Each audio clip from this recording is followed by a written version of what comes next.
Folks, this is Greg.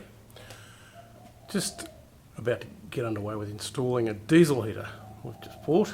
You can see it down there. I just unboxed it and going to be putting it inside our van.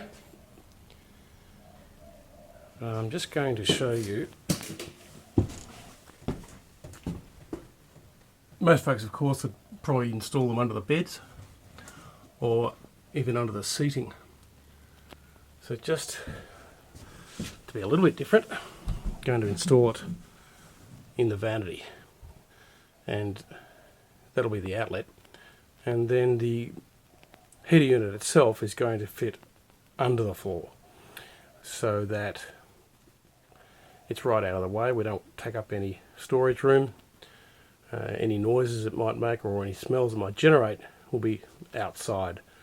And my plan is to protect the unit under the van by creating an aluminium bash plate, if you like, or cover plate to surround it.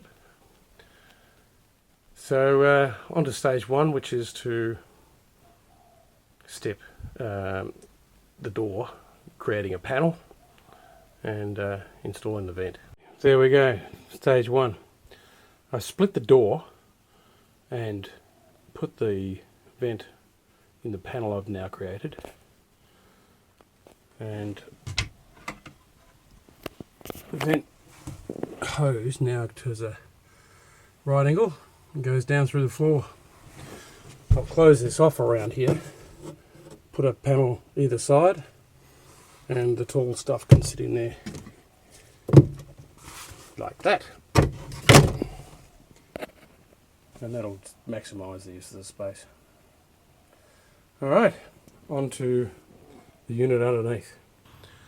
So I've installed the diesel heater unit underneath the back of the caravan using a couple of steel brackets that I made up, and I'll just show you where it is. Alright, so we're going for a little roll under the van. Got a light this time too, it helps. So there's the unit mounted under the floor, and if you look a bit closer there you can see the metal brackets that I made. They've got some rubber or neoprene tape inside the bracket just to absorb vibration. Also put a little bit on top of the unit just for the same reason.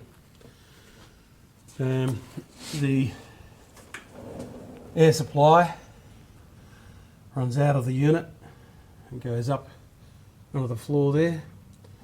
Just happen to have the perfect size hole saw. I've still got to do this end.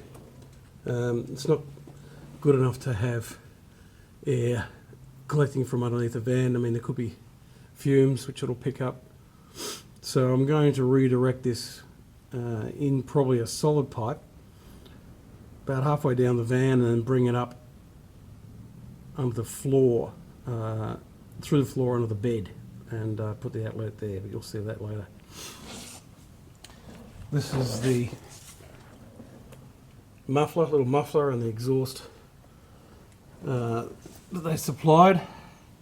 It's not quite long enough. I'm going to see if I can get another section of this material and extend the muffler out to this point, right along here, and have it sticking out the back of the van. I crossed over the exhaust and air intake because I wanted the exhaust out the toilet side and the intake more towards the door of the van and where the annex is going to be. You can just see that air intake running along here with the filter just tucked up under there and bracketed on. I've just started the wiring. I'm going to take the wiring across here, around, hook up to something else, and tie it all off, and then run it back, probably up behind the fridge, and then take it in under the seating there and connect up for the power supply and the monitor, which is going to be up with all the other gear, the tank monitor and the other controls that are up there on the side of the fridge. So a bit of work to get a few extra components during the week, and next weekend I'll tackle mounting the tank for the diesel and also making up the bash plate. Day 3 of my diesel heater installation. It's taken a little while to get back to it. Hadn't had much time, so today I made some good progress. The task was to run the air intake under the floor to the heater. And if you just see there, I put the air intake right at the corner of the bed there, and I'll just show you inside here. So it goes down through the floor, just like the supply air did in the vanity unit, which is there. And it runs now in a 75mm pipe, which I found at Bunnings, which is just a stormwater pipe. It's nice and light, standard junctions, you can see it just there. And I've used a 80mm plumb quick to connect it to the heater itself. Oh, it's neat. Very pleased with the outcome. And as you can see, it runs under there, around the tank, down on the floor. I'll see if I can get a shot of that. Goes around the suspension and then comes up under the bed. I've got brackets all the way around, so it's nice and strong. So that's that out of the way. I also did a bit of wiring.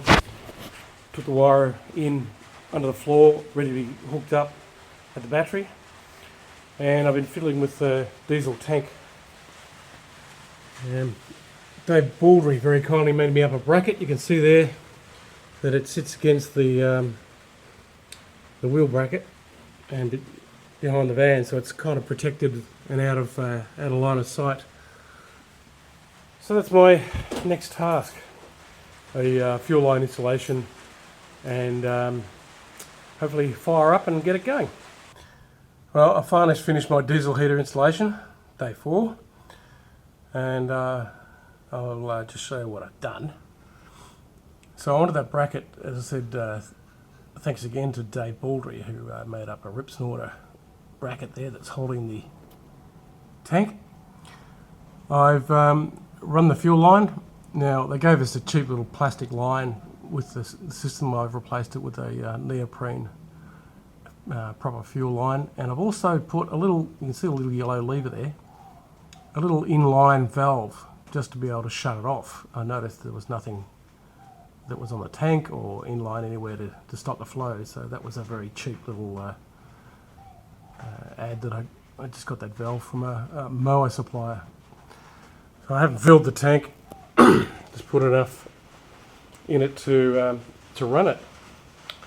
So all I had left to do was to hook it up to the battery, and I did that, and I tested it yesterday, and it fired up a beaut. So very happy with it.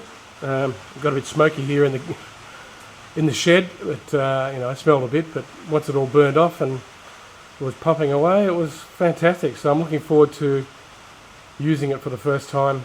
I meant to show you the cover on the diesel heater that I installed, and a couple of other little things that I did. So we'll go for a ride underneath the van again.